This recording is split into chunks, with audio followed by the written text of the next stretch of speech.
All right, we had a crazy game, maybe the game of the year in Minnesota, the Vikings beating the Packers. So I'm going to make this video talking about what I think the Vikings offense did really well. It's a coaching staff that I have been a bit critical of this season. No critiques here. They were awesome in this one. Everyone involved, Cousins, the running backs, the wide receivers, even the offensive line played well, and the coaching staff did a great job. So let's just break down everything that went right. So right off the bat, this one was a big one, and I saw some people kind of wondering what happened here. Whose fault was this? Well, let's break it down. So this is going to be that big Justin Jefferson catch early on, where it's cover 3 zone that Green Bay is in. These past couple of weeks, they've had success with cover 2. They played a bit more single safety deep coverages early on, and it was not a great decision, in my opinion, at least, in terms of the outcome, although I do get it because Minnesota loves to run the ball, so kind of what Minnesota tries to do against certain teams. Anyways, what's going to happen is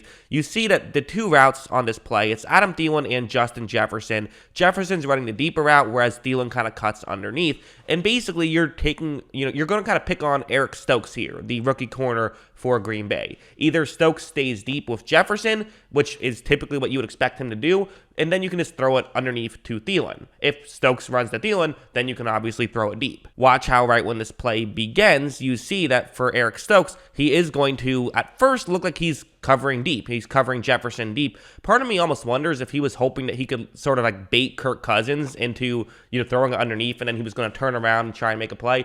I don't really know, but this is kind of one of the issues with Stokes, coming out of college, is not the best zone corner. He's always been much more of a man corner. Just give him a guy and let him cover that guy. Don't, try to get too creative with any of this stuff. Because watch him just sort of peel off. Don't really know why he did that. Also, we have to mention, this is this is an absolute dime by Kirk Cousins on that one. So even if Stokes stayed deep, I don't even know if that might still be a completion. That was a perfect throw from Cousins, and good job by Jefferson running his route. But that was mostly, I think, if I'm giving saying who was responsible for that play, first is Eric Stokes, second is Kirk Cousins, third is Justin Jefferson, in my opinion. I also like when Minnesota did something like this, where you have Adam Thielen, you have Justin Jefferson.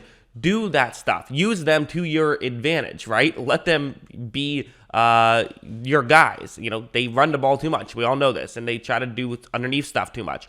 Get the ball to those 2 players. On this play, it's man coverage, and Kevin King is covering Adam Thielen because, again, no Jair Alexander. So you're in a tough spot right here. Use that to your advantage, and that's what they're going to do. Watch what's going to happen here. Right when this play begins, you see that, there's kind of a little bit of a rub route, but it's nothing too crazy. King on this play, he's, you see his hips are turned towards the, a little bit towards the inside, or excuse me, towards the outside, towards the bottom of the screen.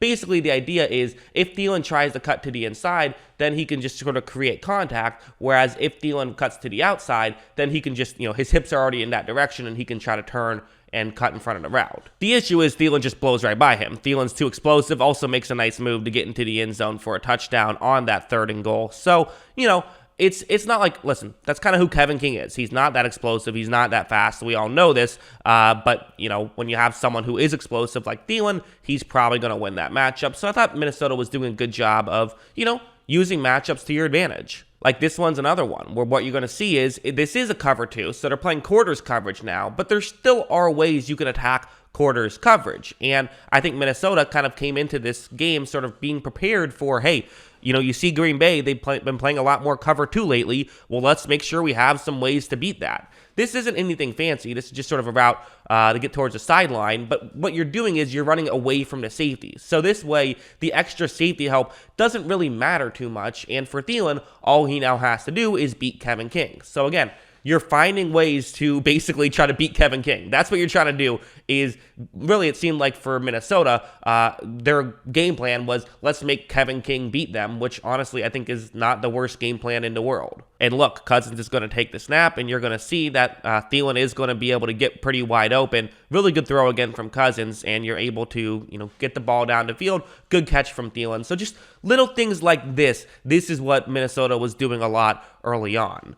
And even, on this, this drive, which at the time felt like it could have been the game winner, obviously a Marquez Valdez-Scantling long touchdown didn't allow that to happen. But this is, still this late in the game, they're doing similar stuff. They see Green Bay, who's playing a bit more cautious here with the cover 2, or in this case, cover 4. So they're going to run concepts designed to beat this coverage. So listen, the Vikings, I've complained about their offensive coaching a lot this season. This was a good game plan. And what they're going to do is it's just 2 receivers who are running deeper routes, who are both going to kind of get over to the sideline. Basically, the deep corner can only cover one of those. The safety will have to cover the other, and he has a bit of a long way to go to get there. And look, you're going to see Cousins is going to take the snap, and he is going to do a good job of throwing the ball over there and making a very accurate pass to get the ball over there. So good stuff there. Again, from really the coaching staff, and, offense definitely executed it well. Also later on, we would then see, the touchdown at this point, which would be it's a cover 0, so all out blitz. So basically, there's going to be a free rusher, right? Because you're sending 6 guys to rush the passer. There's only 5 blockers. So you're going to have to, get rid of this ball quickly. And usually you have to just pick a matchup and hope for the best. And look, that's exactly what Cousins is going to do. He just throws one up to, this is Justin Jefferson working on Eric Stokes.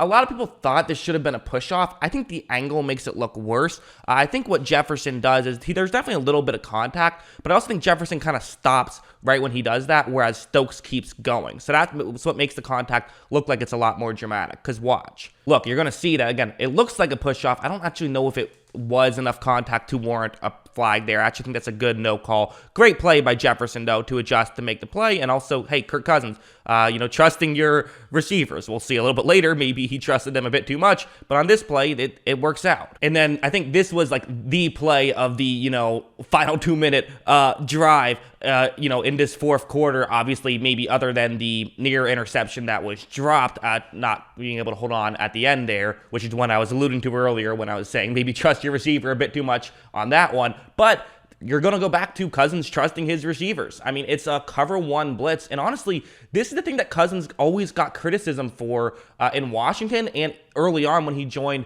the Vikings, was he wouldn't just put it up to Adam Thielen or put it up to whoever his best receiver is. Well, that's what he's going to do here. He's going to put it up to Adam Thielen working on the top of the screen right here. Watch. Thielen is going to run, and I believe this is Chandon Sullivan who's covering him. So again, good matchup here. And the reason why Cousins is making this throw is simply because you have the corner whose back is turned. Thielen can adjust, whereas the cornerback can't. Look, I mean, the corner kind of cuts earlier. Thielen is able to make the catch and stay in bounds, get you in field goal range. Just to, again, that's what you do. You trust your receivers. When you got guys like Thielen, when you got guys like Jefferson, let them make their plays, and that is what Cousins in this offense did. So yeah, I mean, crazy game. Congratulations to the Vikings. The Vikings, so much talent, man. If they can stop beating themselves these past, they've had a couple of tough losses, right? But this is a good football team. I still stand by. I think the Vikings are a good football team, and they just proved it by beating the Packers. For the Packers, I think you're fine. It's not great that you let the Vikings kind of torch your defense, but we also, I think, knew, okay, this isn't a defense that's going to shut out every team every week. They were hot. Teams have started to figure them out. Now it'll be interesting to see what adjustments they make now that teams kind of know what to do against the cover 2, or do they just keep doing it and expect teams basically say, hey, sure, we'll get Jair Alexander back at some point, though, and, not every team has Adam Thielen and Justin Jefferson, so should be interesting. But yeah, what do you guys think about this game? Let me know in the comments below. Always love hearing from you, and of course, as always, thanks for watching.